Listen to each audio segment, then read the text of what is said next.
Hello, everybody, and welcome to the 23rd episode of Crime Over Wine, the only podcast with head-scratching true crime stories that are just better over a bottle of wine. I'm your host, Liam Collins, and this week I have a very special guest. She is one of my favorite people in the entire world. She's a mom, a true crime lover, and loves herself a glass of wine, too. Just like the rest of us, we love her for that. My guest co-host this week is Rebecca Vladeck. Hello, Rebecca. Hi, Liam. Thanks for having me. I am so excited that you're here. So Rebecca and I have pretty much known each other like our entire lives. Mostly my life because I'm like, 7 years older than you? I know. So it's she crazy. is besties with my sister. So she basically grew up in her house basically every single day. But now we're just as much as besties as her and my sister are. So a couple of grown adults. And Rebecca is also a totally badass mom of two. So we also love her for that too. Wait, you know what I was thinking about today was the fact that, I've been friends with Claire for almost 20 years. Yeah. I think we are at 20 years. Probably, yeah. Oh my God. Yeah, since 5th grade. So what are you in 5th grade? You're 10? Yeah, pretty much. Yeah. So 20 years. Yeah. And then I was thinking, I'm if you remove her from the situation, Liam and I are still friends. Yeah. Oh, so true. No, we have our own independent, You know what I mean? yeah, for sure. We have our own independent, I love her. inside joke. Love her. Oh, love Claire. We have our own thing. Yeah. If Claire and I just had a falling out, Rebecca and I would definitely still be friends for sure. But that would never happen because everyone loves Claire. So I know. Yeah. We're not trying to get rid of her anytime. No, definitely not. So let's get right to the wine because I know Rebecca's literally taking a sip right now. So she obviously can't wait just as much as I can. So this week we are drinking J. Lohr's Sauvignon Blanc, which displays aromas of honeysuckle, lime, sweet herbs, and fig, while bringing flavors of grapefruit, kiwi, and guava. And I'm like, guava? Now that you're saying all that, wow. Yeah. Grapefruit, kiwi, and guava. Well, yeah, so kiwi in a wine is really interesting. I'm opening it right now because I'm feeling a little FOMO because I'm seeing Rebecca's drinking, so let's do that. But the kiwi and guava is really, I've never heard that. Listen, this is my 23rd bottle of wine that I've done this podcast, right? Because it's episode 23. I've never heard of kiwi and guava before in a wine, and I'm really excited. In a wine, yeah. I don't even think I could tell you what guava tastes like. Now that I think about it. No. So let's find out. No. So cheers to you, Rebecca. Thanks so much for coming on. Cheers. So good to see you. What are your thoughts? Okay, definitely grapefruit. Okay, don't come for me, but it tastes a little bit like Kim. I get Kim with a twist. I get Kim with a little bit of a twist. This is something so with Kim Crawford, I feel like I can only drink 1 or 2 glasses, or I have to already be drunk in order to continue drinking it. Yeah, fair. With this, I feel like I could really drink this. Yeah. All night. Yeah, listen, it's a little too sweet for me. Yeah? I don't love sweet. It's for a Sauvignon Blanc, it's a little too sweet. But you're okay. That's a valid point. For a Sauvignon Blanc, it's a little too sweet. So listen. So I love my reds big and bold, right? I love to be able to taste every single flavor in that red. But I love my whites very subtle. Because sometimes I feel like it sits weird in my stomach, and so I want to be able, I don't like to be drinking juice. I like to have those very subtle flavors. I'm liking it. I wish that the flavors were toned down a little bit more, just for my personal preference. For your sweet wine drinkers, I wish it was a little drier. Yeah, that's definitely it. If you love a good sweet wine, if you love a good fruity wine, you're going to love this wine for sure. But for me personally, if you like a drier wine, probably not. It feels a little bit like what you might get a headache from drinking it for too long. Yeah. Oh, I have no idea what you're talking about because I've never drank too much wine before in my life. Oh, Rebecca, yeah. So, excuse me. Wow. Yeah. So, let me educate you on that. It's going to give you a headache. We all know Rebecca knows all about that. So. Oh my god. No, just kidding. I'm already drunk. Okay, well, let's get right to the story then because we don't want to spoil that. I fall asleep mid-podcast. You're reading. No, I will not fall asleep because I'm so excited to hear this whole thing. Oh, man. I need to break it down. We are talking about a story that takes us right back to the town that both of us grew up in. And so I want to tell you that. I want to tell you that story. I want to tell you about a gruesome and brutal murder investigation that has played out for almost 30 years in our hometown in the Hudson Valley, New York. A young girl is tossed away like trash. And while police think they have their guys right off the bat, it has taken decades for us to answer this question. Did we lock up the wrong people?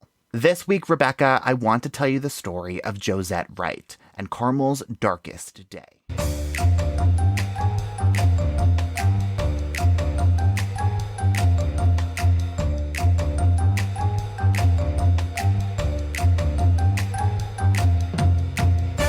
Before we get into our story, I feel it's really important to set our scene, and Rebecca and I can do that about as well as anyone since we both grew up right where our story takes place this week.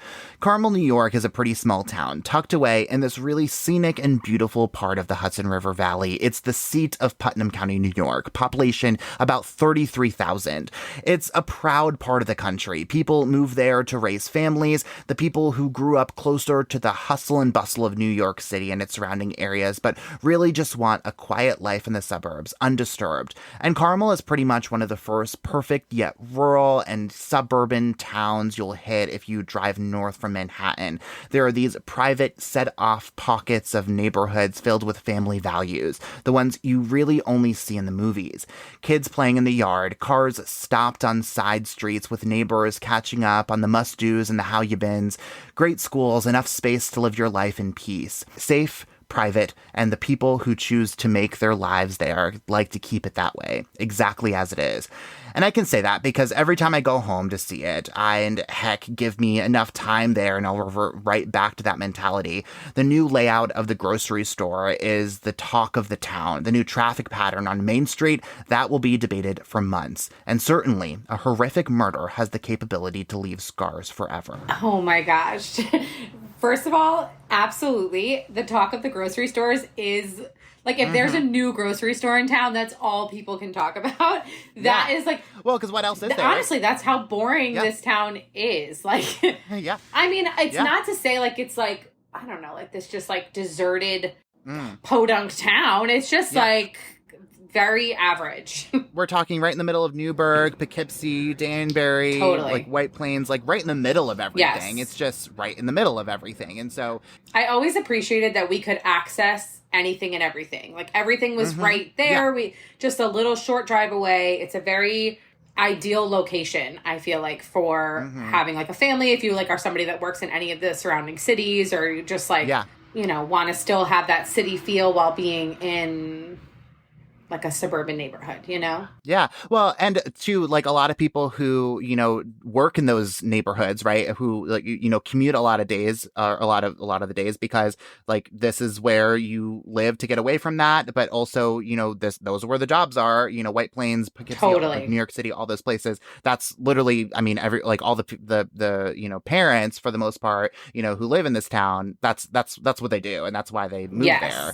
But also too, I think it's really worth noting because of what we're describing here, Rebecca, you know, it's a town where, you know, everyone knows everyone, right? Like, you know, if you don't know somebody, you know somebody who knows somebody. You know where they live, you know who their neighbor is, like. Oh yeah. Well, and like everyone's up each other's business, you know what I mean? Like that, and you know, like it's just how it is. And like, you know, a lot of the names that we're about to be talking about, I mean, I went to school with people with the same last names. Like, I mean, I recognize all those people and I was like, oh, I wonder if they're related to this person. Like every single name that popped up. And so it's one of those towns, man. It's one of those towns that, you know, it is what it is. And so something like what we're about to tell you about rocks it. I mean, forever. I mean, to the point where we're 30 years later and we're still talking about And it's also a town that is very, and I think it's like pertinent to what we're going to talk about, but it's like, it's a town that you want to raise your kids in. I think anyway. Like, don't get me wrong, like there are horrible like politic issues and things like that going on within the town everywhere. But I do think like, I mean, you and I could attest to this, that it was a nice place to be raised if you're a kid, especially if like as a family with siblings, like you could play in your backyard. It's very safe. You know, I could remember like running around my neighborhood. And not have to worry about it. Yeah. No, not at all. Like, you know, I was like just thinking about this when we were talking about this case, and it's like I was running around my neighborhood where my mom would just be like, go play outside for a little bit, me and my brothers. And it was like, she probably didn't even know where we were. We were like in the woods behind the house. We were at my neighbor's house. We were all over, and we just were expected to be back by a certain time. Like, well, and that's what my mom, would say to me, growing up. Like, the reason that they moved there was because there were great schools. It was a safe neighborhood, right? I mean, like, I can't remember the last time I read about a crime happening there. A major crime, like even a robbery, like nothing like that. Yeah, so, nothing. Yeah, so so again, we say all that to say is what we're about to tell you about. I mean, it is the biggest thing that ever happened in this town, and like the bar is low, but like it's still crazy. It's a big deal. Oh, this was a huge deal.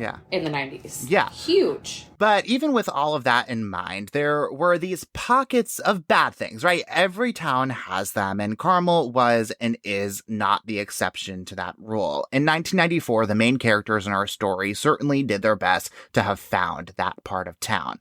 But before we get there, though, I have to start our story right where it really kicks into gear. It's November 1995. The leaves have long changed and fallen in Putnam County, and it's hunting season.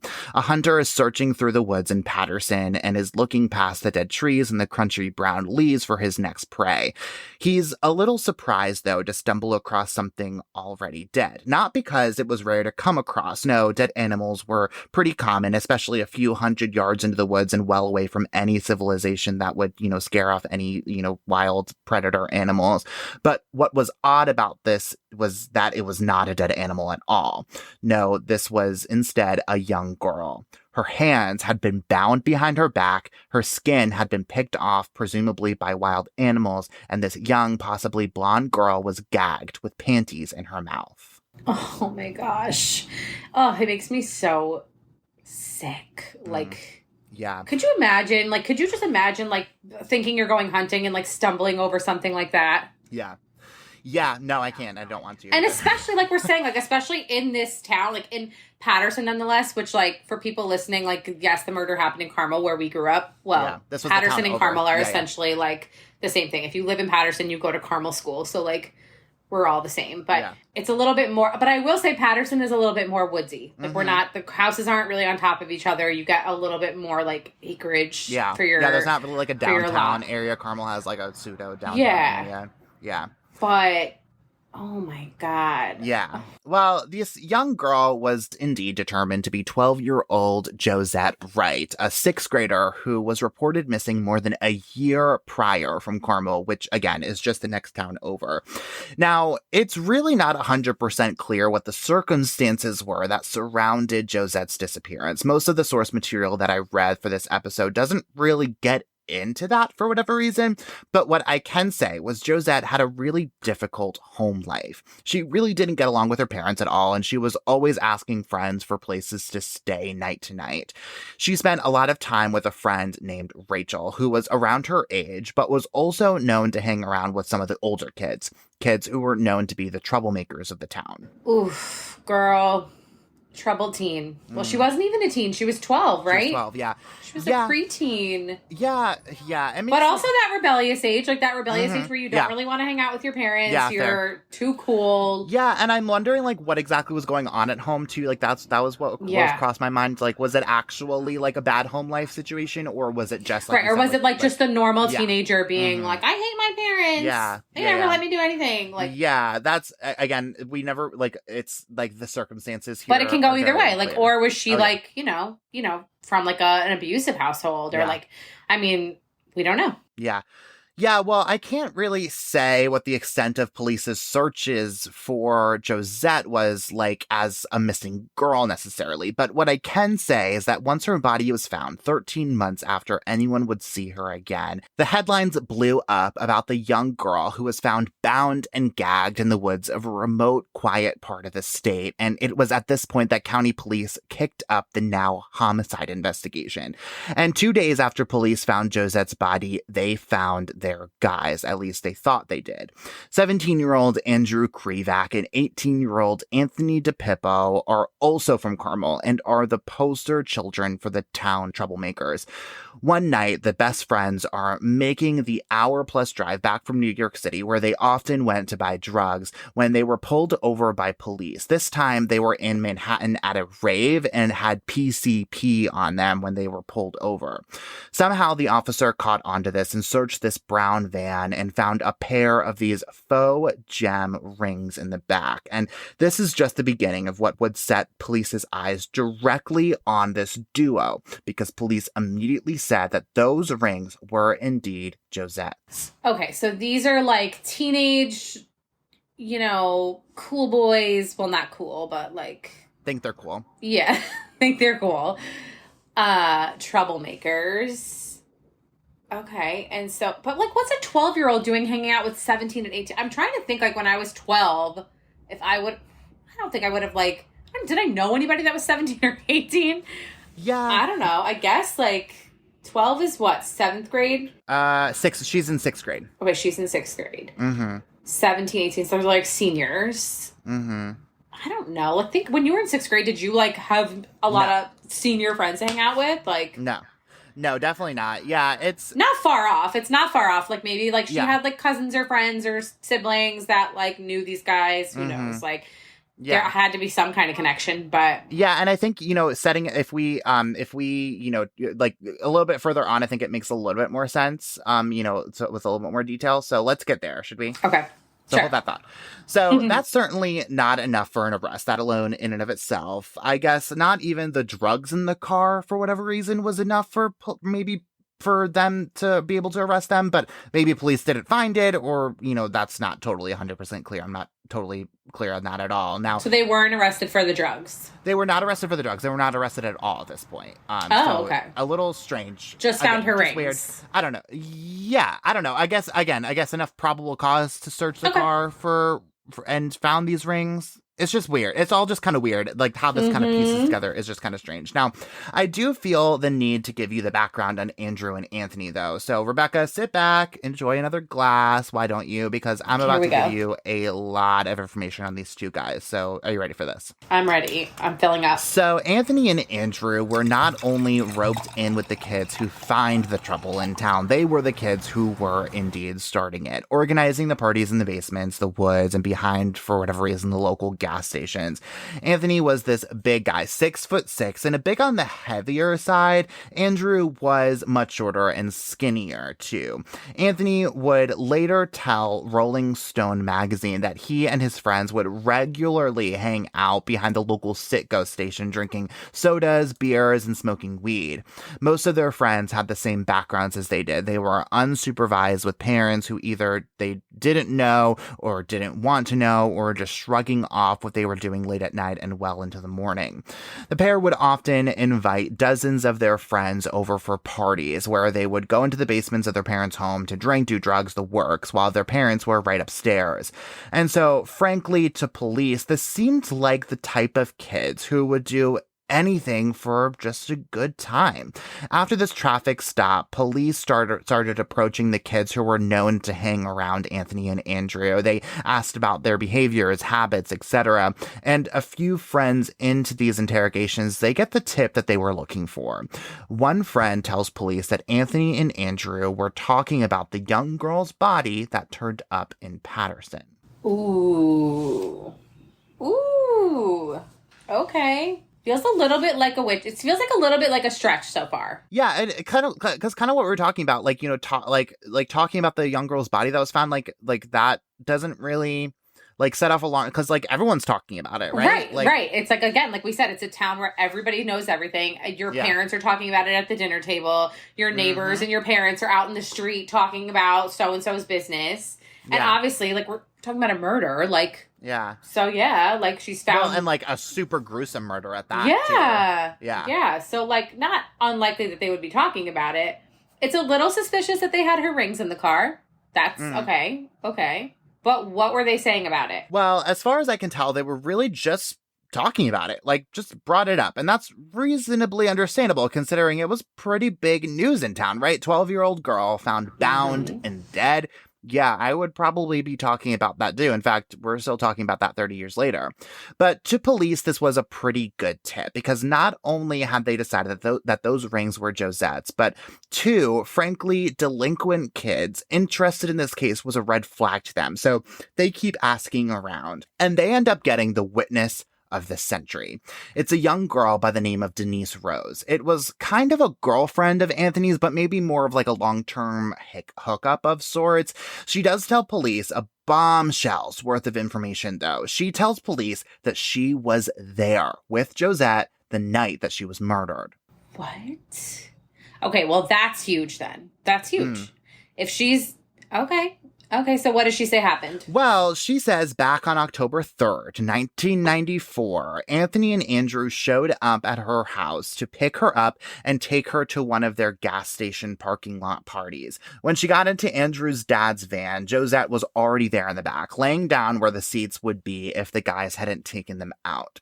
Denise got into the van when the four kids went to this party where they did drugs and drank beers for a little bit more than an hour before Denise told the boys that she wanted to be taken home. Around 9:30, Anthony and Andrew get back into the van, this time with two other friends who wanted rides home too. But once they dropped off the other guys, Anthony and Andrew did not drop Denise off back at her house. Instead, they drove to that remote road in Patterson right off of Interstate 684, a major highway that commuters use to get to and from New York City. The four of them were hanging out, doing some more drugs and talking when suddenly Andrew lunged on top of Josette and raped her. He tied her hands behind her back and shoved her panties into her mouth.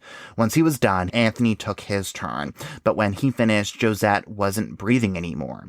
Anthony and Andrew took her body deep into the woods and left her there, where her lifeless body would lay for more than a year until it was found. When the duo returned to the van, Anthony apparently told Denise that if she said anything to anyone, that she would be next. Okay, so this is all Denise's account of what happened, right? Okay. Denise's story, yes. Okay, this is... Wow. Yeah. Wow. Detailed, right? Yeah, there's a lot in there. Yeah, well, and it's like a play-by-play, too, right? Which I think, helps to a certain extent. And, okay, I also feel the need to say that, if all of these people are just, doing drugs, drinking, partying, whose accounts are really, does anyone really remember what's going on? Well, yeah, and that's kind of where my mind went to, Rebecca. Because, I definitely wasn't, doing that kind of stuff when I was 12, but, I'm not going to put it past people. I know people that when I was 12 that were doing stuff like that, too. But it does kind of make you a little bit of an unreliable witness, though, at the end of the day, right? Because if you're doing drugs, God knows what, right? You're, that's an easy hole to poke of, who's to say you didn't just, imagine this whole thing happening? Exactly. So that's a good point, though, so I'm glad you brought that up. But, in terms of this investigation, though, that was pretty much all that police needed to hear. Yeah, exactly. If I was a police officer, not that I would ever be, but... be the worst cop ever. But I would be horrible. But that's a story right there. Oh, damning. She's got... Damning. Yeah. Okay. Yeah. Okay. Let's hear it. Well... so that was pretty much all that police needed to hear to bring Anthony and Andrew in for questioning. They interrogate the friends separately for hours, saying their friends had already turned them in, and the boys insist that they had nothing to do with Josette's death. After those hours, Andrew says that he is so confident that he would take a lie detector test, and that would show cops once and for all that he is innocent. He takes the test, though, and police tell him that he failed. And suddenly the heat is turned up to 100. They grill him even harder on his story, and eventually Andrew asks a pretty interesting question. He asks if rape would be less than murder. Ooh, okay. But we're also talking about 17 and 18-year-old boys. So how... up to par is their thinking anyway. Yeah. But, yeah. I'm trying to play devil's advocate here. We're getting down to the bottom of this, but I don't know. Fishy. So he says he's going to take a lie detector. He takes it. They allow him to take it.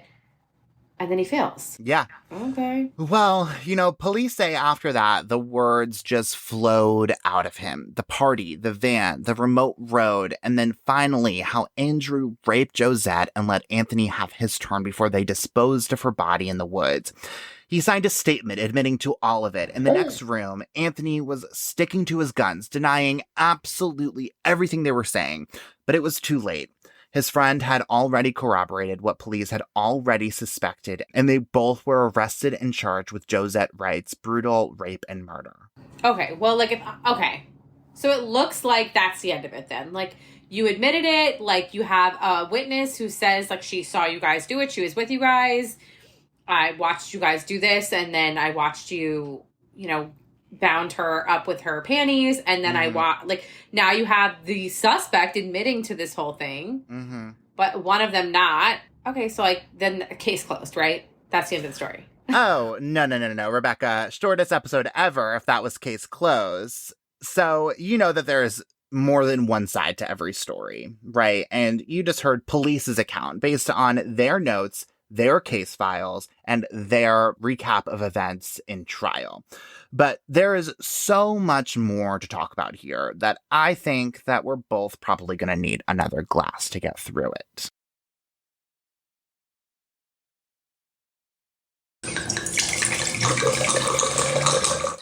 So, Rebecca, Lohr is going down really, really nicely for me. What do you think? I'm probably halfway through the bottle already. Wait, Liam. I'm literally halfway through. Oh my God, Rebecca. What's wrong with me? I have children. They're sleeping. It's fine. Disclosure to everybody listening, my children are asleep. We're fine. And my husband is here in case I get too drunk. And your husband's also a cop, so it's fine. It's fine. It's fine. He's got it covered. Yeah, I love that. I love that for you. Love that for us. I do like, so I always say, like, whenever, because I don't let the wine aerate like I should. Like, listen, I know I'm a bad sommelier, but I will say now that it's like aired out a little bit more, like the flavors have softened a lot more than what I'm. Yeah, you're definitely just getting drunker. Tasted. Yeah, that's also that too. But. But I do say I think I appreciate a lot more because of like now that like the flavor combo is definitely original, right? For sure. I definitely like it's like a lot of citrusy. So we're talking about the limes, we're talking about the grapefruits. All those citrusy flavors are definitely coming out very, very well. I usually honestly don't like I don't like grapefruits in general, but I don't like grapefruits in my wine. But like I don't even really taste the grapefruit in this one either, which I kind of like. I do, but I don't. You know what I mean? Like I do, like it's in there. Like I can definitely tell there's grapefruit notes in there. I feel like I smell the kiwi. That's the thing. So I think the smells are supposed to be the kiwi and the guava, I believe. Yeah. So the flavors are the smells are supposed to be the lime, the honeysuckle, the sweet herbs, and the fig. That's what you're supposed to get when you smell it. And then the flavors when you sip it are supposed to be the grapefruit, kiwi, and the guava. Oh my gosh. Served with warm toast with goat cheese. Yes, that's why I like this. Did you just say, ugh? I hate goat cheese. Oh my gosh. Stop it. Not my thing. But I will say I enjoy this. I never had a Lohr white before. I've had a Lohr red. Okay. But I've never had a Lohr white before. And so I think they're killing the white. I think, I'm impressed. As far as white goes, I'm enjoying that.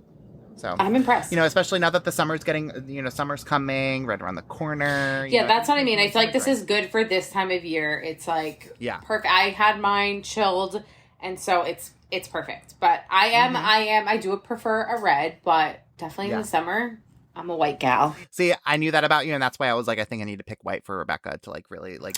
I know, because this time of year, I'm a white girly. Yeah, me too. Or a rosé, but I'm picky with rosé because it just goes sour real quick. Oh yeah, for sure. Speaking of going sour, this story is about to go sour. So what do you think we get back to Josette? Yep. Yes, please. Yeah, well, in April of 1995, more than a year before Andrew and Anthony were arrested for Josette's murder, another young woman went missing from Carmel. Now, this is an episode on its own, and I probably will end up doing an episode on her at some point. But 17-year-old Robin Murphy was working at a ShopRite grocery store and was supposed to meet her boyfriend Matt for dinner that night, but never arrived. Police only found her mother's car in the parking lot and her wallet and keys out behind the shopping plaza. I heard about this. It's so... Yep.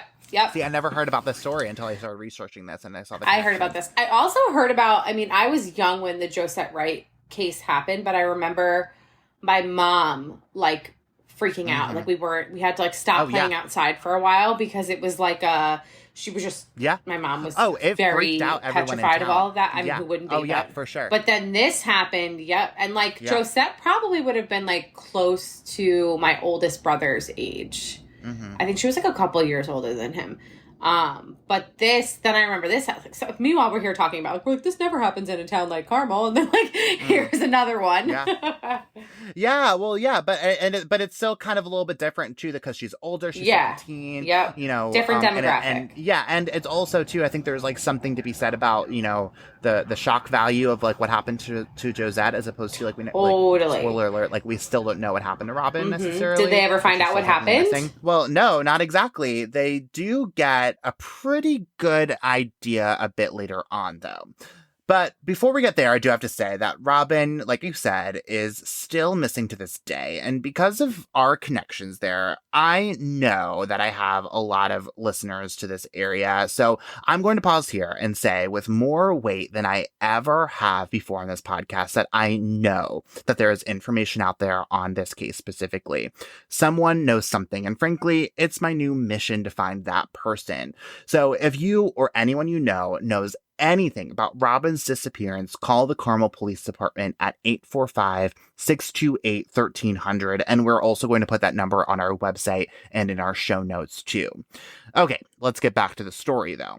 So Robin's case had gone pretty cold until one day Robin's DNA turned up in a seemingly strange place. It was on a pair of underwear that police had found in a suitcase when they arrested a man for sexual assault in Connecticut.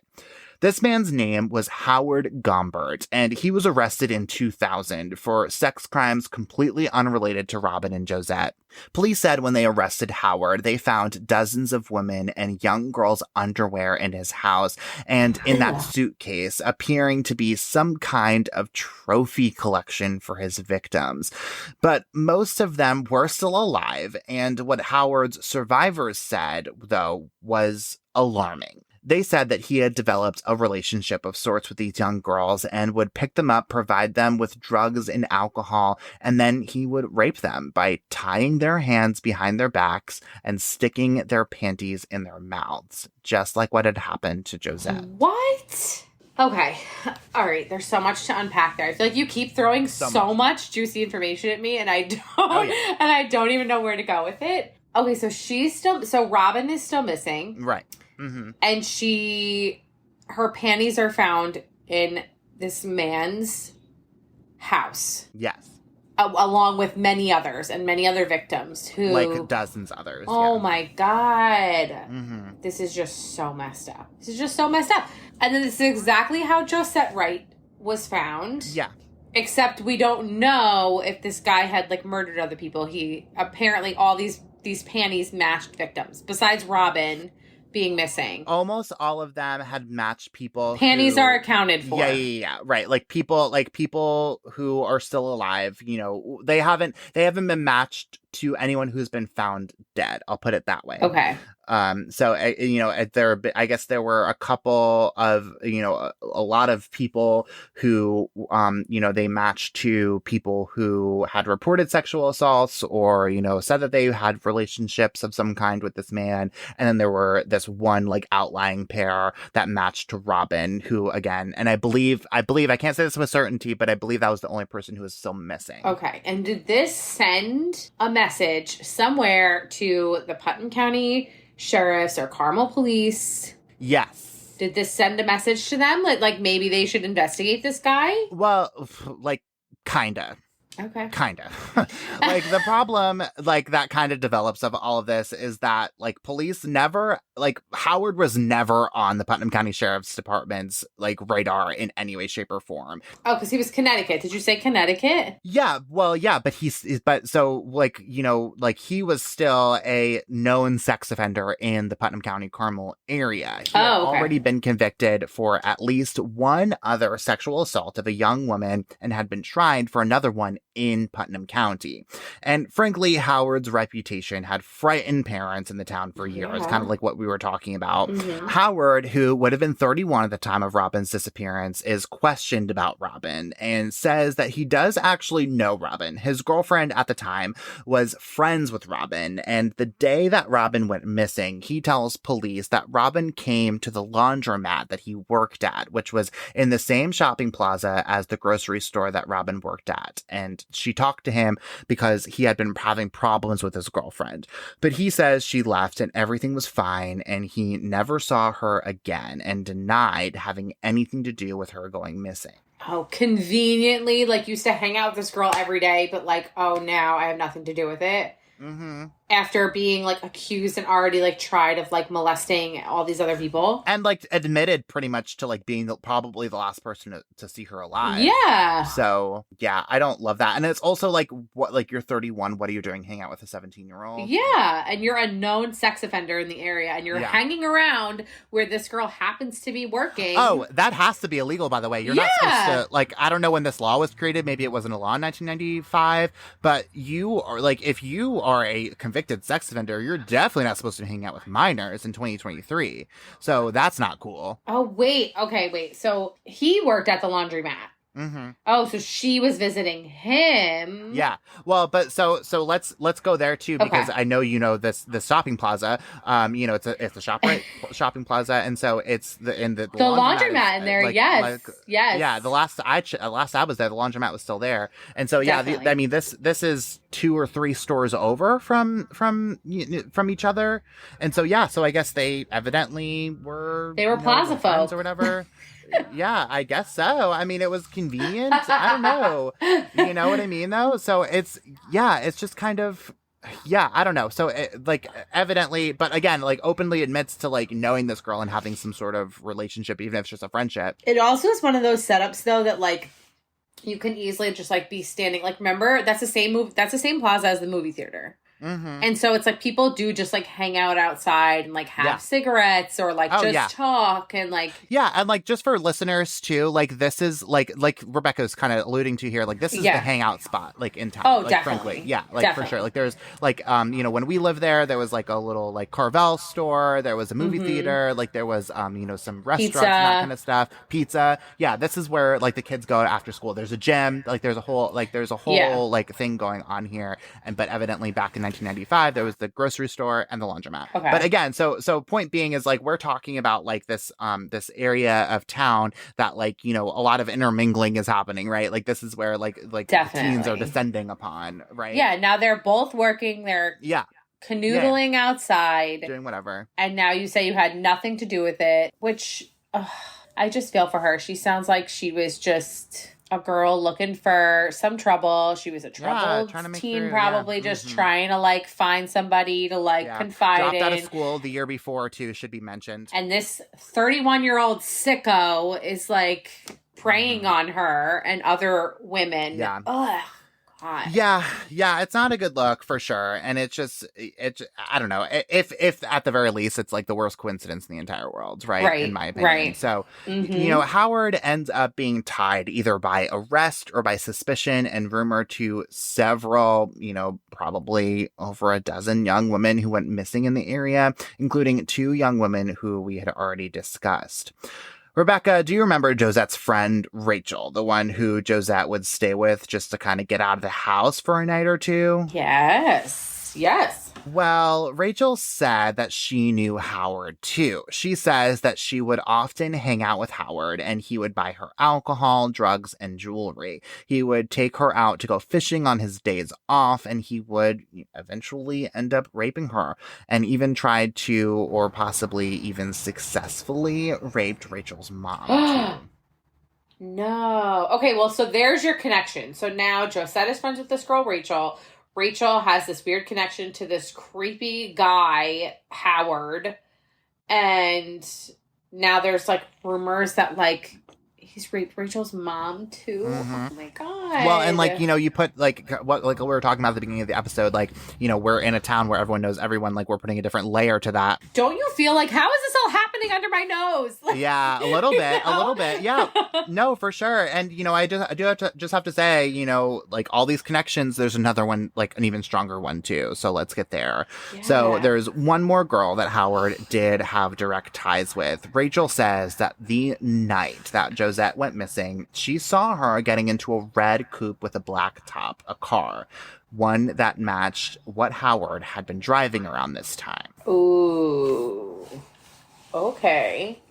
So Rachel is here to put a wrinkle in the story that we originally thought we solved. Yeah, a little bit. Yeah, for sure. Yeah.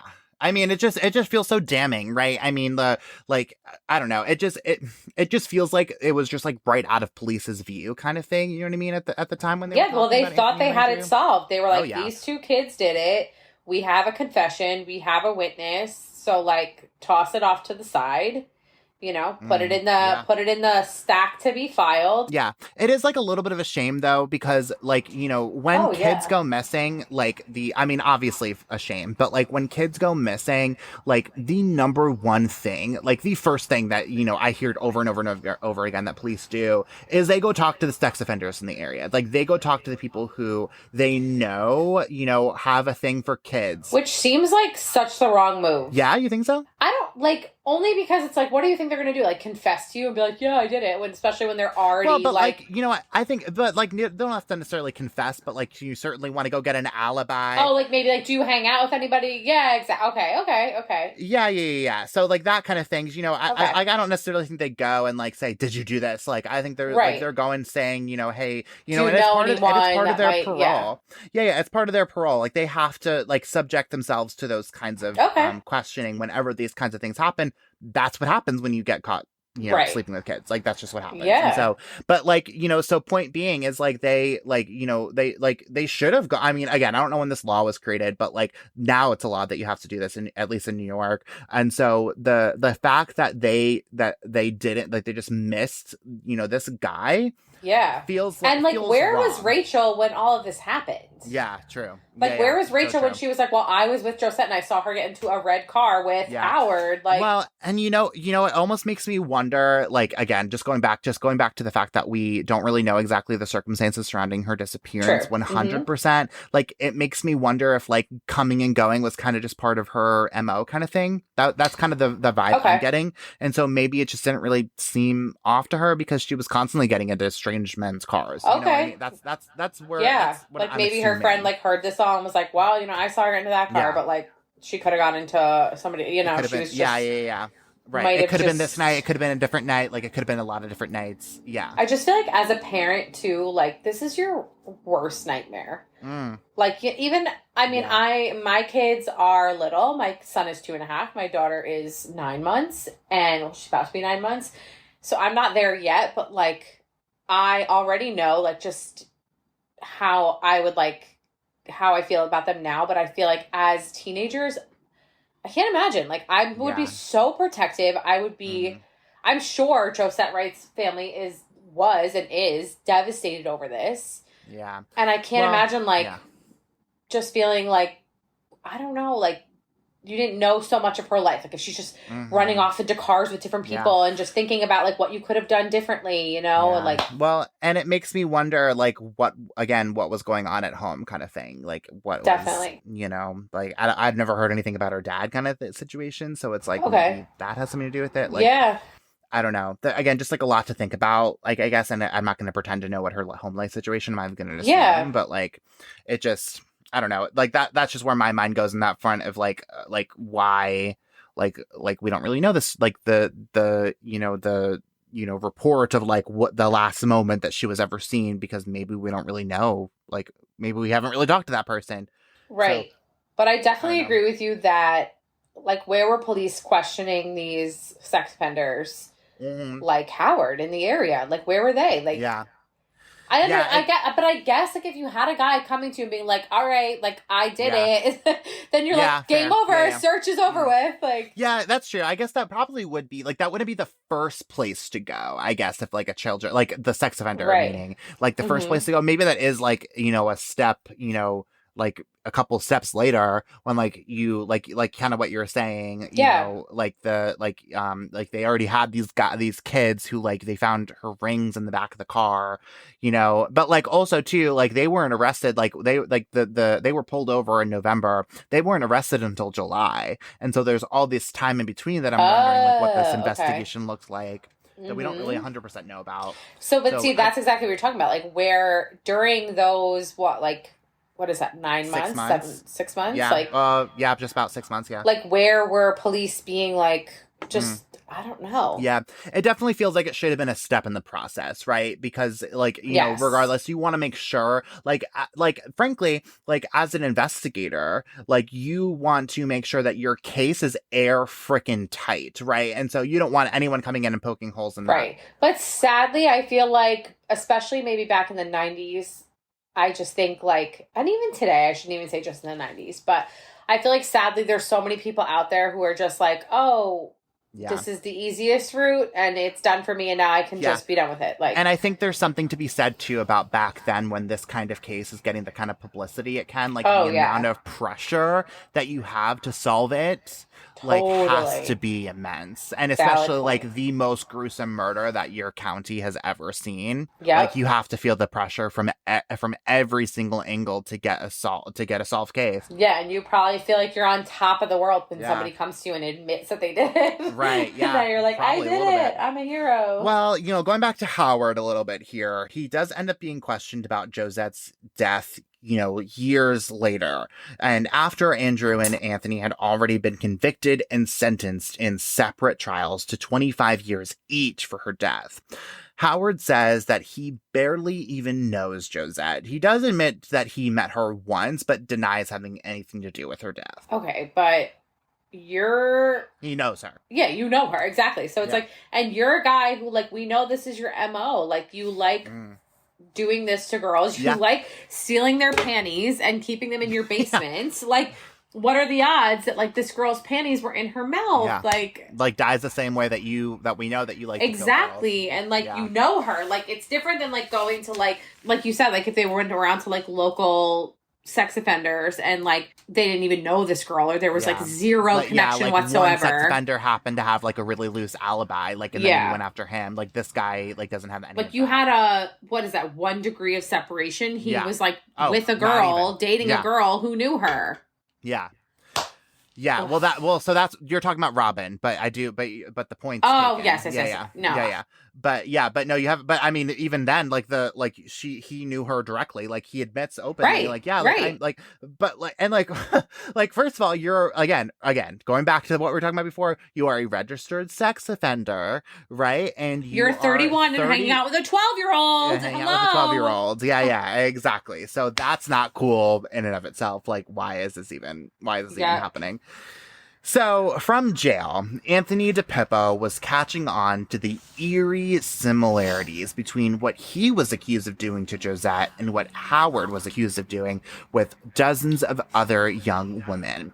He started standing by his claims again that he was wrongly convicted. He became his own lawyer. He looked through his full case file and found that Howard Gombert's name came up in this investigation long before the year 2000.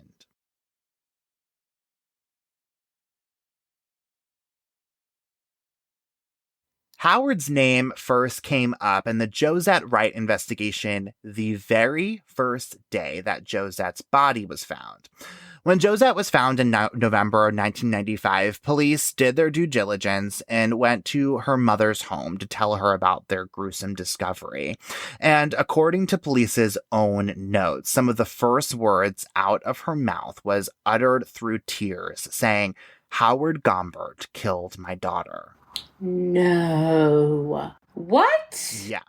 Well, and kind of what we were talking about, like what you were saying about like being really, like your mom being really afraid around this time. Like this is on every mom's mind. I'm sure that this man is out and about. I'm like, now I feel like I want to like call my mom and ask her because I'm wondering like, in that time period, were people speculating like about him, like just maybe around the neighborhood, or they had to like maybe they were like, So I remember growing up, this is like totally like a side note, but I remember growing up, and this is like a legal thing they have to do, but somebody had moved in my neighborhood. Mm-hmm. He was like all the way down the road. He was pretty far away from my house actually, but we had to be notified. There was something put in our mailbox that was petitioning for this kid to like leave the neighborhood because he was a registered sex offender. We had to be made aware that he was going to be moving in there. And then it was like, I don't know, it was a petition that my neighbors had started to like not allow him to live there. But that's all part of the process though. You're right about that. Right. So it's like, I'm almost wondering if like, obviously people knew this maybe, and like, the talk of the town had just started happening. Like, of course, Josette's missing. No one knows who did it. We don't have these guys yet, right? Like, we don't have these people admitting it yet. And now people are like, well, there is a sex offender that lives however far away from you. Yeah. It's not that big of a town. That it's like, and his, MO is panties. It matches up. Yeah. Right. Right. And like, maybe her mom was like, that's it. Like, yeah. Maybe she had some extra information that we don't know. Like maybe her mom Well, but I also think to that point too, kind of what we were talking about before, like, her friends knew that she was hanging out potentially with this guy. Right. So maybe word did kind of get back to mom, and mom was like, I don't like, feel right Liam, this. like your mom is like, she's in my contacts. Like if there something ever happened to like you or to Claire, I would be texting her being like, this is who did it. Yeah. I saw Liam get in a car. Right. Exactly. No, you're right about that. I would be texting her like side information constantly. But again, I think that's kind of goes back to like what we were talking about, like how like our perspective on this is going to be really important because like, the size of this town, like word gets around. And so it is kind of important to note that like, if this guy's kind of wandering around, like every mom in the neighborhood knows this because your mom goes to her mom's church, and her mom goes to her mom's Zumba class and baseball practice, and they're at like Ryan's Field, and everybody's talking on the bleachers about like what happened. So the point being is it's a very natural place for Josette's mom to go, of like, oh my god, something bad probably like this man got her. And so like, but moving on, a little bit later on down the story, she kind of changes pace a little bit, and we're going to get there too. So hold that thought on that. Okay. Note. And so now Anthony is in jail and hearing all of this. Mm-hmm. Did they have Anthony? So Anthony and Andrew were in jail before her body was found? Mm-mm. No, okay, okay. So her body was found in November 1995. They were arrested in 1996, convicted in 97. So, okay. Yeah. So during that jail time, though, is when he caught wind of Howard. Yeah, right. So, so let's get there, too. So he, clearly started to believe that this Howard Gombert was the person truly responsible for the crime that he and his friend had gone down for. And this initial piece was not the only clue to Josette's real killer in his file. For starters, police had not found a single piece of Josette's DNA in Andrew's van, which apparently police had combed through, took it apart for DNA, scraping the carpet and more to find something to pin this on Anthony and Andrew definitively. But they found absolutely nothing. And surely, if we're to believe this story that Denise is sharing, that this is where she was raped and murdered, there would be some kind of DNA in this van, right? Yeah, at least if she was there, you'd find maybe her hair or I don't know, a fiber off her clothing or something. Well, the thing is that so I'm just touching this desk. I'm not doing anything crazy, but my DNA's here because I've touched it, right? And so you're in the van, like you were talking about, you're in the van and your skin is coming off. That's DNA. I literally shed a border collie. I would be all over that thing. Yeah, right. Well, and so it doesn't even matter, right? And so it doesn't even matter, the extent of which you are in the van for whatever reason, shape, or form. You're in the van. There's a trace of you being in the van. Yep. And if they were didn't you say something about the seats being removed too? Yeah. So they're hanging out. They're lounging in this van. Yeah. Probably drinking, whatever. Is there no bottles with Well, but like the implication here is that like he like lunged at her and like attacked her here, and so weren't they saying that the whole like rapes happened in the van? Yeah, right, exactly, exactly my like, point. What? And so, yeah, exactly my point. I'm assuming that like her skin is like rubbing up against the carpet, and like there's there would be like there absolutely would be like and she body would be like fluids. clinging to things, like that's what would happen in this scenario, and so it doesn't make any sense. Nope. Yeah, not adding up. Well, and then there's, the date of the actual crime that Anthony comes across. Anthony starts to see that there are even some questions about that. And, Rebecca, do you want to know what those questions are? I do. Well, it's the idea that she was even murdered on October 3rd. People cast doubt over whether Josette actually died on that date because two witnesses, Josette's friend and her teacher, both signed sworn affidavits saying that they saw Josette at the mall over Columbus Day weekend, which was the weekend after Josette supposedly was already dead. Like, where is the medical examiner on this? I guess if you didn't find her till a year later, that would be kind of hard to decide like exactly when she died. Yeah. And that's the other part I was going to bring up at some point. Like, the cause of death here is really unclear because of how much time we're talking about here that's passed. I think, you can probably assume, like, maybe strangulation of some kind because of there's no visible wounds, that kind of thing. But, yeah, like what you're talking about is a really good point because the amount of time that we're passing over here, like there's almost no, forensic, test that you can. But now you're having people say like, no, we saw her on this day, like that. Interesting. But is that really like enough to change the whole case just because like a couple people are like, we definitely saw her on this day? Like, and like interestingly enough, like prosecutors say later on that like, that these people, and like you're gonna like know why I'm like laughing at this like much later on, but like prosecutors say that these people were pressured into like making these statements by defense attorneys like much later on, like this is their claims. So like okay, like sure, but like it's still, I don't know, I first read this as like two witnesses, like two random people said that they saw this, right? Like, oh yeah, we saw, like that's what I mean, like who's to say, like, well, but like they say but they say it's a friend and a teacher, people who probably who know Josette very, very well, and so like I feel like they wouldn't come forward and say that if they weren't sure. So yeah, I mean, I don't know. I kind of, put a little bit of side eye on that. I feel like at this point, again, speaking back, this case really just has so much to do about like if you know the town. It's so funny that like we're here talking about this because like again, thinking about it is it's like Carmel is also a nosy ass town. Like for sure.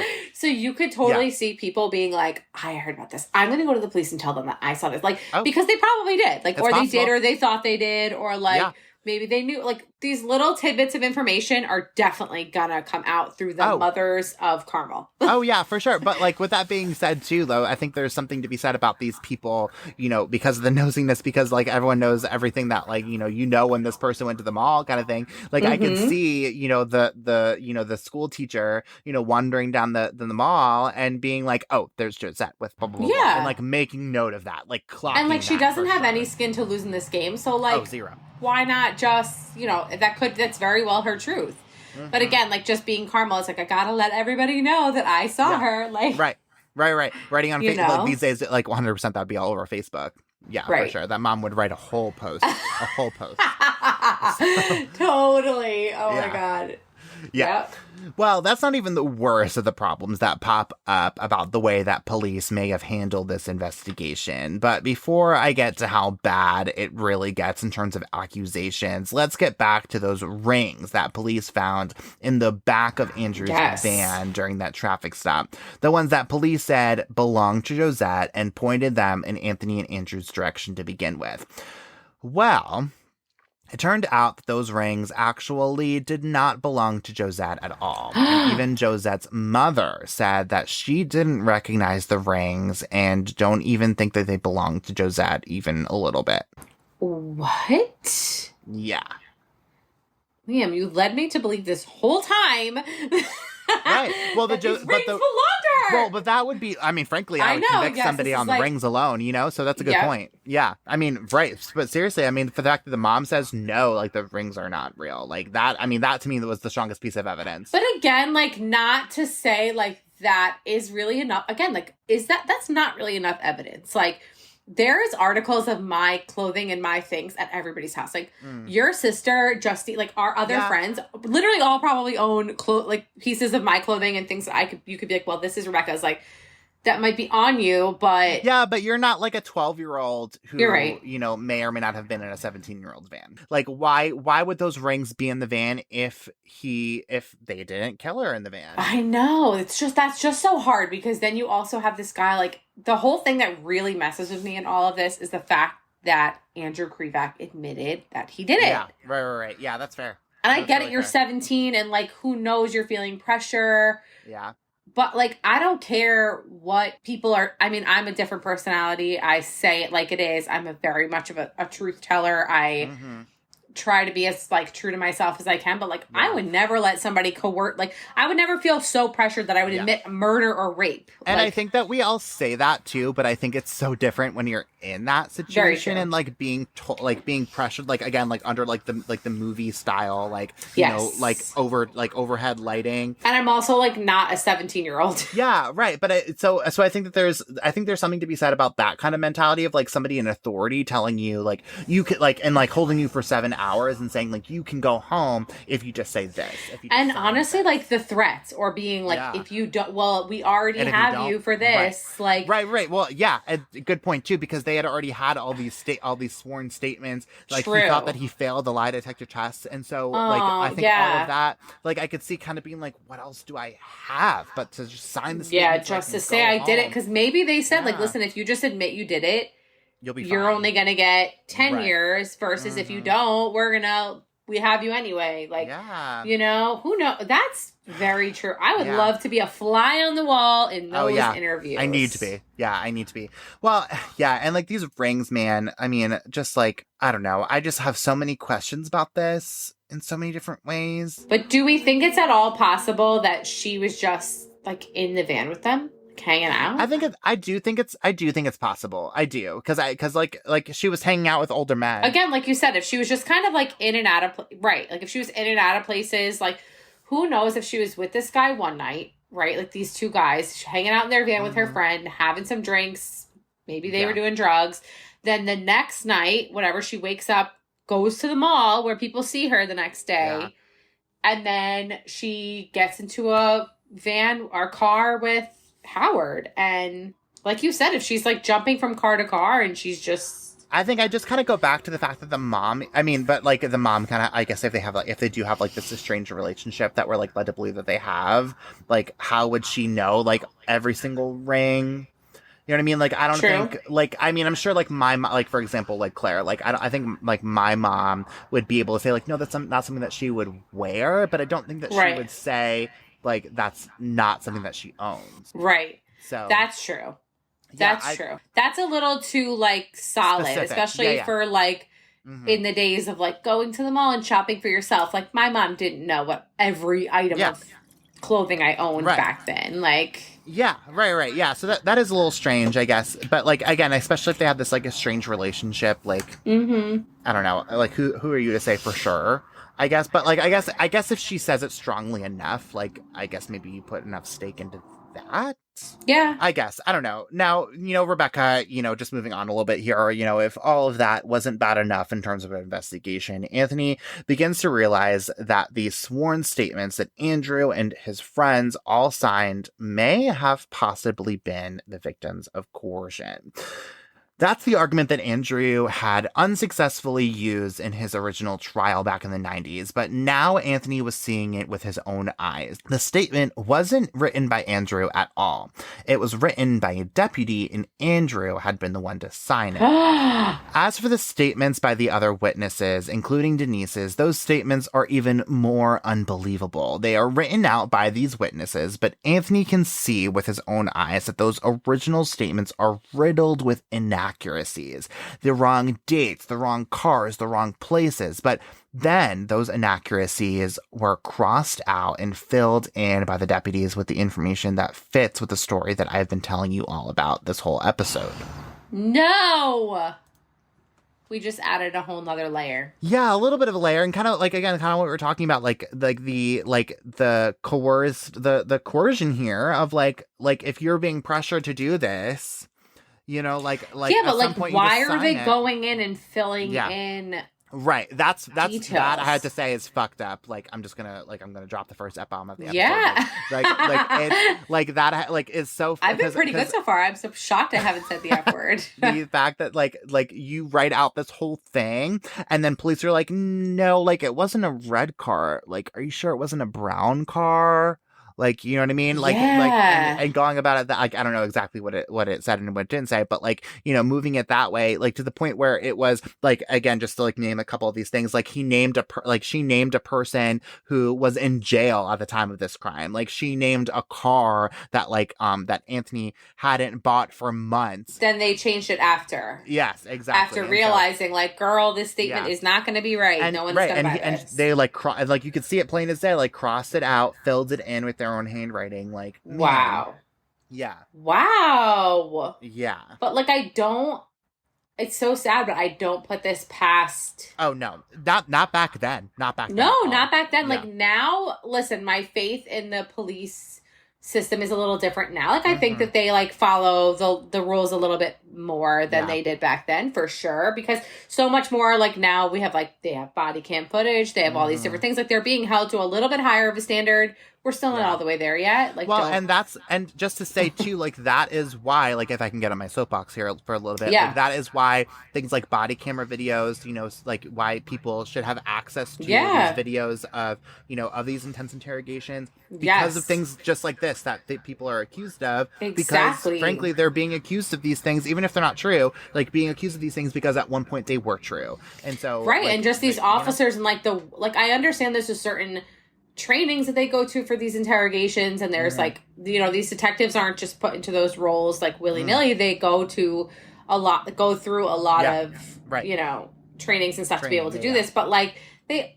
there's also like a line. There's a lot of bad cops. Exactly. There's a lot of bad cops, and like there is a line there that's like, okay, we don't need to cross that. Like, you don't need to cross out everything that they've written and be like, let's fill in what we want. And two, because only reason I feel like I need to say this is just because I don't want to like come across as like too like cop bashing, like mostly because I know my husband's in the next room. But like but just to say, like it puts such a bad light on these cops who are like in this for all the right reasons and are doing everything by the book exactly how it should be. And so like situations like this, you know, really like it's sad, but it's believable because of these people who would do these kinds of things. And then the people who wouldn't do these kinds of things are lumped in with that. And that's, I always say, like, even just now in today's society, with everything going on, it's like, it's a shame because it's truly one bad apple spoils the bunch. Like it is literally like in any career, in any way, there's going to be like, there's bad people in it. There's bad people. There's people that just make mistakes. There's people just that really make horrible decisions. Then there's people who are genuinely bad people. But then there's so many good people and so many people who are in this for the right reason and like genuinely just trying to find justice like for this little girl and not just looking to like, oh, let me just like sign this piece of paper and like have this be over with now. And well, because I think it's worth noting too, like a lot of these departments have quotas, frankly, you know, where like you have to close a certain number of cases, otherwise like we lose funding, we lose all this stuff, we lose grants. But like you said, the press that was coming in for this was probably like flooding the department. And it was like, if you can solve this case, you're like God to us here, you know, like. But I mean, also I do have to I feel the need to say, only because of the story we're talking about, like in this particular situation, like there are like more than one bad apple, you know what I mean? To ruin this whole bunch. But like, you know, again, like you can read about that in your own time. We're not going to go there. Well, later, lawyers for Anthony and Andrew end up arguing that these witnesses, friends of the two men, were pressured into providing these statements with threats of arrests on unrelated criminal charges. As for Denise, her father reported that his daughter was questioned for 7 hours. And she told him my that God. police told her that she would be arrested by 5 o'clock the next day if she didn't get her story straight. Where are these people's representation? Like, is no one there being like... That's what gets me on a totally different level of, like, first of all, it gets me on the kick of, like, never agree to take a lie detector test because those things are bogus. It gets me on the kick of, like, if you are, like, you know, pulled in and, like, questioned about something, like, get a freaking lawyer, even if you didn't do anything. Yeah, like if she's, I mean, I don't know how old she was at the time, but, like, aren't her, well, I guess sometimes though your parents aren't, like, the best option. Like, definitely, like you're saying, a lawyer is obviously, like, the best option, because sometimes your parents are like, just tell him what he wants to know. Some people can't afford a lawyer, I guess, so, True. like, maybe that's where their mind was going. But still, I guess it just doesn't make any sense to me how, like, at a certain, and again, I've never been in this situation, hopefully I'll never be in this situation, but, like, it doesn't make any sense to me, like, how, like, at a certain point when you're threatened with being arrested, how you don't say, okay, like, this is real, like, I need to get, you know, someone, like, an adult in the room. I need to get an adult in the room to intervene. Exactly. Like, if somebody's saying, if you don't get this straight, you're arrested by 5 o'clock tomorrow. Yeah, well, you know, Denise did maintain the story that she swore to in every single one of the trials that I'm about to tell you about. So keep all that in mind, I guess. But there is one more thing, Rebecca, that I have to tell you about, and that is an informant inside of the Connecticut jail that Howard Gombert is being held in at this point. This informant tells police that Howard starts to talk about Josette.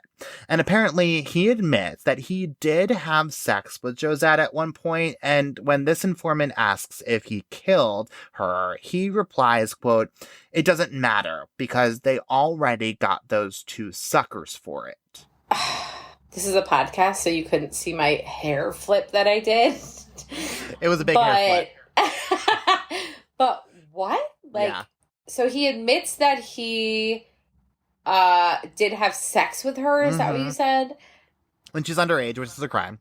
Yeah, like relax. You didn't have sex with her. You clearly raped her. Well, yeah, true.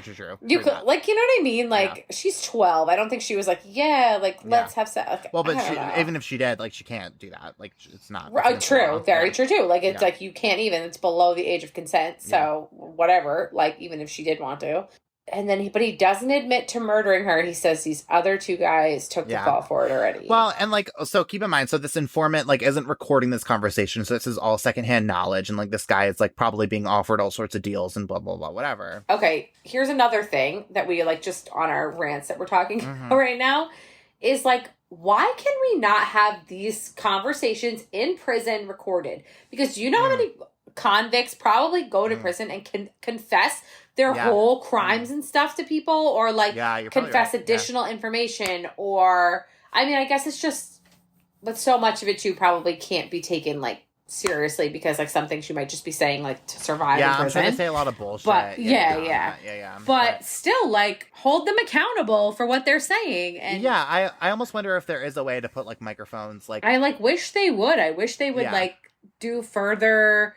Like, it feels like once you're put in jail, it's like, okay, that's the end of somebody's crime, instead of actually knowing, like, maybe if they admit to, like... Yeah, other things. Well, especially someone like him, who, like, you know, has been tied to all these other situations. And him going there and confessing that seems completely valid. Well, it's in this conversation, too, that Howard also mentions Robin Murphy as some, quote, chick he used to know, and added that police would, quote, never find her body if they hadn't already. Howard denies ever saying either of those 2 phrases, and, you know, when reached in jail by multiple different reporters, he continues to deny having anything to do with Josette's death or Robin's disappearance, point blank, period.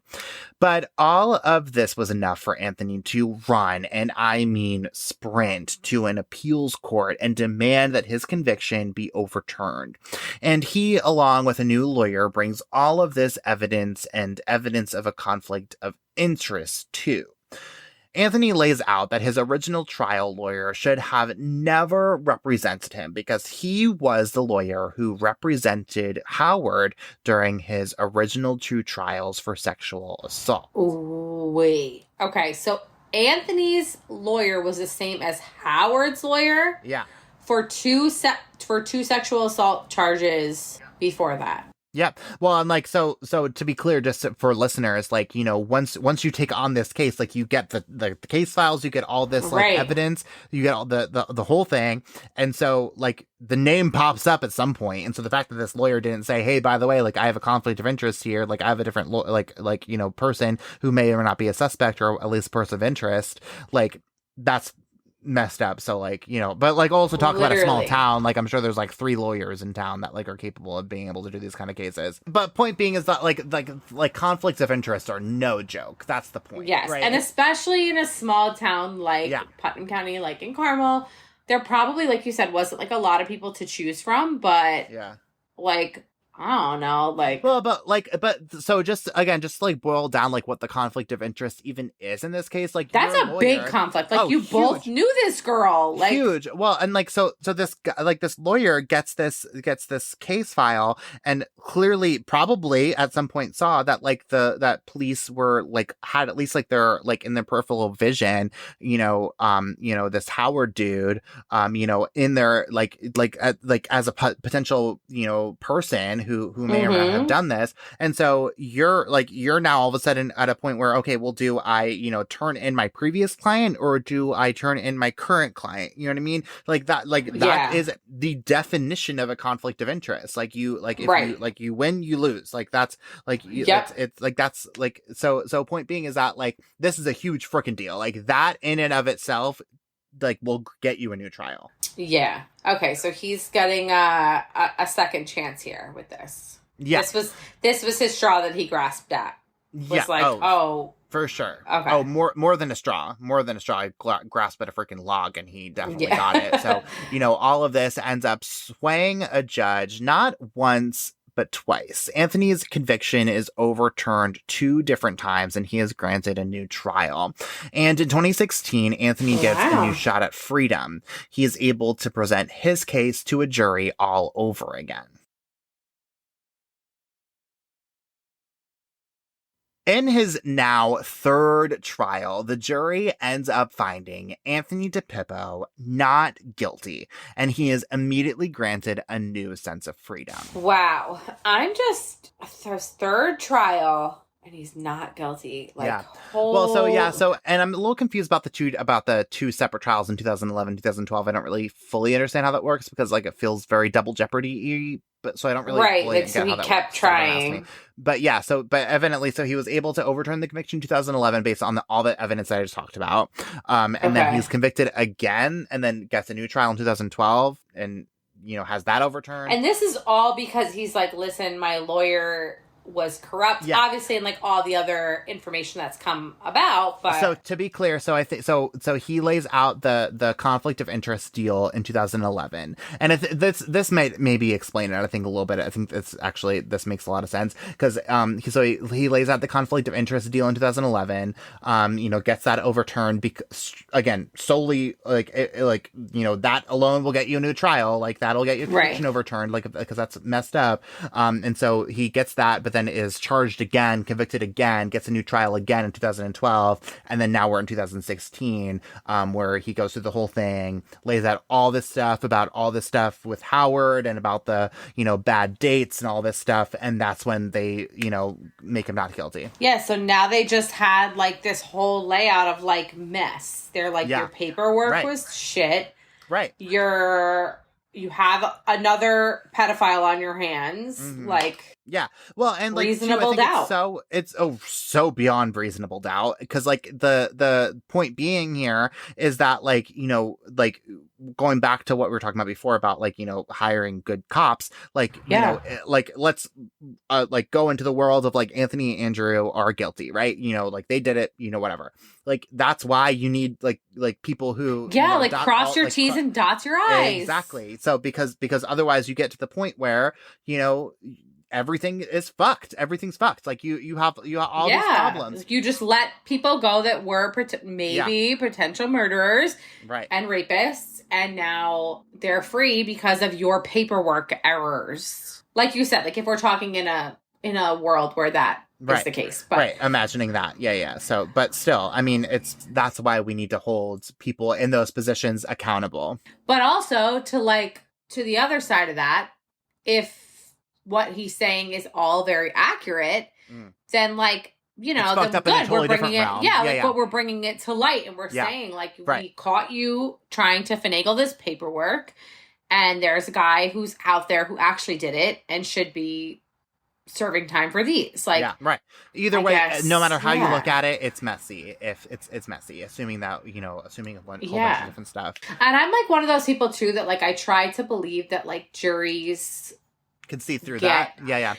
Like I try to believe that like they get the most information that they possibly can get, and like they make the best decision. Like, and you know, I thought about that too, because back in 1997 when we had that jury with two different juries on that was you know what, there's 12 juries, so or 12 jurors, so you have 24 different people who convicted both of these guys. And, you know, again, we're fast forwarding now to what we kind of know about the whole situation, like the guilt, you know, like that they had to feel. Like, a lot of those people probably still live in that town, you know, so that's a different ball game. But, you know, Anthony later filed a lawsuit against the county and the state and won $15 million for his wrongful conviction. Andrew got wind of his old friend's newfound freedom, and he petitions the court for a new trial, too, on those same grounds. At that new trial, which just started this past January of 2023, jurors are not told of Andrew's previous conviction or of Anthony's exoneration almost 7 years prior. And just a few days later, a jury finds Andrew Krivak not guilty too, and he is granted new freedom as well, almost 30 years after Josette's death. Her parents must be like, what the fuck? Yeah. Like, so these two guys have been in prison for how long? Like 20 years? 20 plus years, You said almost 30 years. Oh, almost 30. They're almost 30 years after the death, and they were convicted in 1997. So, so like 25 years. 26 years? 25, Oh, my God. Yeah. Well, like, listen, again, like, saying they didn't do it, good for you guys. Like, sue the shit out of the county, get as much money as you can. Your whole life has just been literally taken away from you. If you really, truly did not do this, but also, like, Putnam County, get your shit together. Yeah, a little bit of both, right? Well, and like, so it should be noted, Anthony DePippo does no longer lives in Carmel. From what I've read, he moves down to Florida, kind of got away from the world. Okay. So, you know, I mean, I wouldn't freaking live in that town after that. You know what I mean? Like, how could you? Oh, everyone totally. Everyone knows you. Yeah, honestly, exactly. Like, how could you? Like, even if you didn't do it, if you did, people are just going to always assume the worst. But I just can't believe, like, both of these stories held up in court. Like, and the fact that Andrew's trial, like, didn't even talk about his previous conviction, like well, and that happens a lot too. Like, those are rules. That's true. That's true. those are rules that say, you know, like, this is the kind of evidence you can present, because that biases a judge, right, or a jury, right? Because if you come up here and say, yep, this man was found guilty 20 years ago, he's still guilty today, you know, in my mind, a jury, I'm like, okay, well, like, I don't want this to go longer than it has to go. Like, very if he was true. found 20 years ago, there has to be a good reason for it. So, like, you know, so I think that's important. But and I wonder what kind of jury pool they were picking from, because I can't imagine any jury pool in Putnam County doesn't know all about this case. It just feels though like they should be able to bring that stuff in when we're dealing about like murder and rape. And they'll even say, to the point of, like, you know, if a prosecutor or a defense attorney kind of wades into that, like, you know, unallowed territory, like, they'll like pause, excuse the jury, have a whole conversation, bring the jury back in, right? You know, so that way they're not tainted, you know, according to the judge's opinion. So, you know, that's all, it's all very important to know of, like, you know, like, these are their orders. Like, they're not allowed to, you know, even consider the fact that he may or may not be convicted. They're not even, like, there was even like articles talking about, like, they're not even allowed to speculate of like what may or may not have happened to Anthony in the other trial 7 years ago. Right. So, all very important things to know. So, Josette's mother, though, was still convinced that Anthony and Andrew killed her little girl, even to this day after Andrew's exoneration. And the prosecutor was too, even though he was 2 district attorneys removed from that original prosecutor who tried and got a conviction against Anthony and Andrew in 1997. He says both juries got it wrong in the 21st century, and he is convinced Anthony and Andrew are both still guilty to this day. Wow, that's something. So Josette's mother and the prosecutor still believe. Yeah. Okay, so then do we also say maybe these 2 kids, Andrew and Anthony, maybe they knew of this Howard guy and they were like, this is his MO. Yeah. He's a panty stealer. This is what he does. Hey, let me go there too, because I think it's interesting because if he took all these panties, just to play devil's advocate here, why did he leave Josette's? That's my question, because you bring up a really good point. Yeah, that plays against them. Yeah, why all of a sudden now is he going to be let me put these in her mouth and kill her? I mean, obviously maybe the killing her thing was an accident, but we need to find the real it's so unfortunate they didn't find her till a year later. Yeah. Come on, Carmel, do better. Yeah. Find this girl. It's not that big. I get it. There's a lot of wooded areas in between Patterson, Carmel. I understand that there is a lot of woods, but and again, we're talking the 90s. It's just such a shame. Liam, if this exact situation happened today, this would not. Yeah. This would be all over TikTok. It would be all over. Oh my god! Yeah, and they would have found her in probably under 5 days. And again, it makes me wonder, because I kind of what I was talking about at the beginning of this episode. I don't know what the extent of their search for her was. Maybe they just kind of assumed that she was, kind of just this runaway, did whatever, free spirit kind of girl. They just thought maybe she was missing. Maybe she was off with a boy. Yeah, she was gone. Right. So, off with some guy. Right. Exactly. And so, maybe they weren't even, I have to assume, frankly, they weren't even looking for her. Right. And so, so to that point, though, too, and it makes me wonder, again, what her home life was what her life was at this time, that she, that they just assumed these things about her and didn't really take her case seriously. Yeah, 13 months later and you finally found her. And now we can't even tell exactly her cause of death or when she died even. Right. And so I don't know. I don't know. I feel crazy saying that these 2 guys could very well. We're in the same spot. No, we're in the same spot though, because I really could see a world where they are totally innocent and this guy, and again, Howard. So Liam and I have been talking off podcast about the fact that we know some people related to this case, and it's weird to say that these people, these 2 men that just got exonerated, their families are very happy about it. Everybody surrounding them, it's the talk of the town that these guys are now free and suing the county. Their families are very much so standing by them. Standing by them, and these guys did not do this. So it's really hard to take a stance against that for you and I. But it is weird. It's weird to say that because they're going around and you see all these people rallying around them being yay, you're finally free. Yeah. And well, but I also think there's a certain amount of of connection that I think we both probably have to find the real answer, right? Because these are our neighbors, right? Yes. And this is a little girl, she was 12, and this is not fair to her family and to her, and this is not doing her justice and her family justice to have this all up in the air still, to still have all these questions. It's upsetting, and I'm sure her family has so many regrets about just everything surrounding the case, and it's upsetting. It's upsetting to know that now these guys who you have probably found a little bit of peace for yourself for the last 20 or 30 years, in knowing, okay, these guys are serving jail time for what they did to my daughter, and now all of a sudden they're out and they're whoops, they didn't do it. Right. Yeah. Right. Yeah. What a well, because no one wins. Right. No one wins. And so, well, and we're going to get there in a second. So let me hold that thought. Yeah.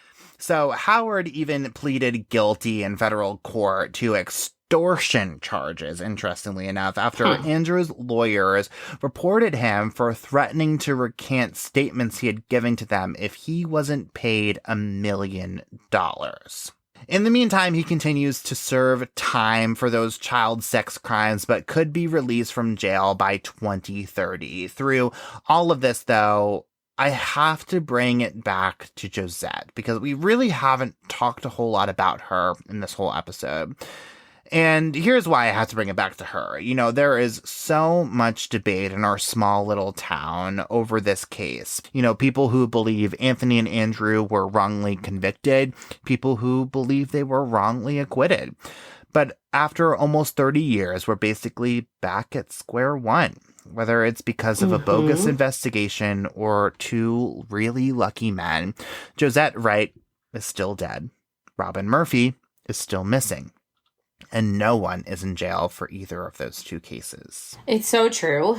It's honestly, it has to be so frustrating for Josette's family. And that's all I just keep thinking about in the back of my head is same. Like this whole, like, I understand the families and the two men. If again, like we're saying, like if they truly are innocent in all of this, then it's horrible. Like their whole life has been taken away from them to spend in prison.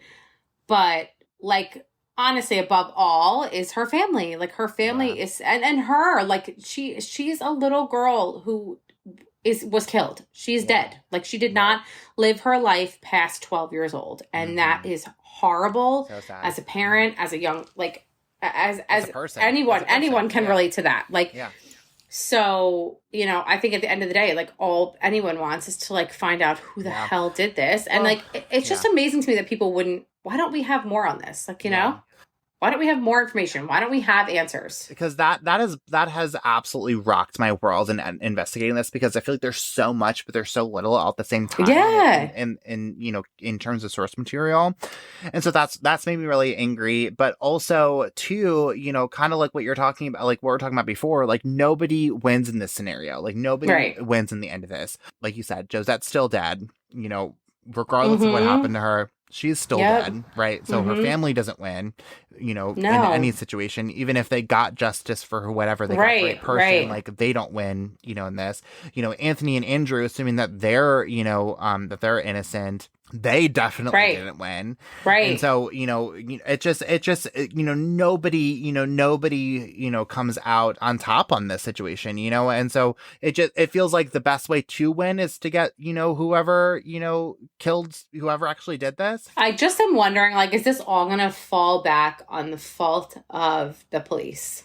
I mean, that's where I'm placing blame at. Like on paperwork, on the fact that we didn't find this girl sooner. Yeah. That we didn't have, because if we had, maybe we would have had some more answers. Maybe we would have had some more definitive of like where she was, when she actually died, so we can like get a real timestamp on this stuff. Again, like we're talking the 90s, so like things just weren't like they were today. Like right now we have Ring doorbell cameras, we have video cameras every street corner. Like we just have so many ways to get ahead that back then it was like nothing. Like it's just you go missing and no one sees you for 13 months. Like man. And I mean, frankly, like that's, I mean, regardless of the scenario of like what was the right answer, what was the wrong answer. I mean, I place blame on police, because if Anthony and Andrew were the people involved, were indeed the people involved, like all of their mistakes led to them being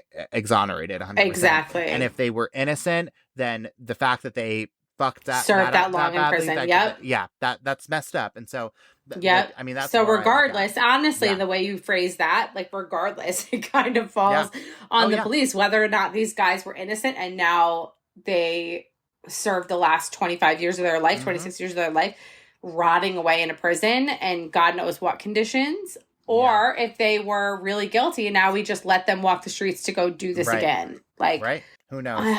Who knows? And now Howard right now is in jail anyway, right? On previous things. But you said he could be out by 2030, which is also terrifying that this sicko is going to be back out there in another however many years. And so I have 7 to, years. I mean, I have to hope to God that like between now and then that they find some way to connect all these things to him. So that way they put him back into prison. Yes. But I'm also not hopeful of that at all, because if they're sticking to their guns on Anthony Andrew. And honestly, like if I'm Anthony DePippo or Andrew Krivak, I am like, I mean, I get it. Like these men probably just feel like, just get the hell off my back. But I feel like I would be doing whatever I could to put Howard Gombert in prison. I'd be like, I would collect all my evidence, you know, like come on, people, like Carmel, do better. Get up, and somebody, like we're saying, we have all these fucking people that were around him, around Howard, around Josette. Yeah. Somebody's got to know something out there, and they have to come forward and this guy is going to be out in 7 years. So if he really did do it, well, that's, you know, we got to keep him in. Something. I mean, well, and so there is this like federal charge that I'm wondering, I haven't really seen like what kind of makes of that, but like if he pleaded guilty, like, I mean, that's an extra whatever. So like, you know, maybe that makes people feel a little bit better. You know, on that note, I will say again, if you or anyone you know knows anything about Robin Murphy's disappearance, because that case is still unsolved, right? You know, regardless, you know, and Josette's case is still, I guess on paper, is still unsolved, I suppose. Call the Carmel Police Department at 845-628-1300. And we are also going to put that number on our website and in our show notes. But in the meantime, I guess that is all that we have for you this week. So, Rebecca, thank you so much for coming on. It was lovely seeing you and chatting to you about this. Thank you so much for having me. This was so fun. It was. I love all of this. And I love getting drunk and just coming here to spew my venom. Genuinely, every turn we took, I was more and more shocked because... There's so much to this case. And there's honestly, I feel like going to be so much coming. Now that these guys are out, it's like there's going to be so much more. Well, and I mean, I hope so, because frankly, like, you know, from what the district attorney was talking about like, you know, no, the district, like they made a mistake, like, you know, we're convinced that they still did it. So like, I mean, I hope that his ego, frankly, doesn't, you know, get in the way of, you know, not even his ego. Like he wasn't even around back then. So like, what the frick does he care? And I just like as Josette's family, which I'm sure are just reeling at this point. Yeah. I would be like, okay, great. So you're going to let these two guys out, then find out who really did it. Like, you know, I would be there every single day making sure that somebody was put away for life. Yep. That's their baby. And that 100%. Is fight to the death. Yeah. Well, man. Yeah. So, yeah, I mean, I just hope that they, because a lot of times in these types of situations, like they'll say like, you know, no, we did our jobs. Like the jury's got it wrong. Like everything was fine on our end. Like there's no need to look into this any further. And if that is the case on this situation, man, like I may have to move back to Carmel to make sure that I can put the pressure on these. We're going to go riot through the town. Honestly, though, I mean, I may have to, because it's BS. Yeah, I agree. Because it's not okay. Like we can't just let these two people out and be like, okay, well, they were innocent and now like you still don't have anybody. So now this murder is still unsolved. Yeah. Well, and also too, because I keep wanting to bring this back up, like, you know, because like we talk about a lot of these cases on this podcast where like I really don't have much of a connection. Like I have a direct connection to this case. Right. Like we have a direct connection to this case. And so like, you know, if for whatever, somehow like any investigator or the district attorney is like listening to this podcast in some way and is hearing this and being like, wow, these two podcasters like really ripped me a new one. Like I want you to understand, like I'm talking directly to you, that we are from this community. We saw what went on in this case and we're not happy about this. We're asking you to do better. We're asking you to do better. And, you know, we are community members. We're neighbors. We care about this community. We care about what happens in this community. And we're not just a couple podcasters just like, you know, ripping you to shreds, you know, from an armchair. Like we want you to know that, like we have a direct connection to this and we are not going to let, you know, we're going to stay on you and make sure that you you retry this. Yeah, and we know the capabilities that everyone has into changing their ways so that we're not like falling back into the ways of the people that we're saying. Like this whole podcast has been talking about how the 90s were a very different time. And like, come on, now we're not. Like now we're reopening this case again. Do better. Do better. Like we're in 2023. Do better. Yeah, but like no, but for real though, I mean, I think we said that very, very well. But I'll just like wrap it up and say that we need further eyes on this. We don't like this cannot be the end of the book. This cannot be the end of the book. No, and I don't think it is. I'm gonna choose to believe the best, and that this has happened. So now, like, we'll give it a little bit of time, and then we'll check back in and hope that they are back on track in a few months to solving this murder. Because this just happened with Andrew Krivak, right? So, like... Oh, yeah. No, we're still in the very infancy stage of, like, potentially reopening this thing. So, hopefully. But, well, Thank you so much for having me, and I can't wait to come back and talk more when we find the real... murderer for this case. We will definitely. Let me tell you, there is an update episode in our future for this one for sure, because this cannot be the end of this. We have to. But in the meantime, thank you all so much for listening. We're going to put all of our sources on our website so you can read everything for yourself and probably come up with a few theories about this case too. And if you are enjoying this podcast and are just wondering how you can tell anyone and everyone about it, the best way to help people find this podcast is by leaving us a 5-star review wherever you are listening right now. So make sure you follow us on Facebook, Twitter, and Instagram, and we will see you next week for another episode of Crime Over Wine.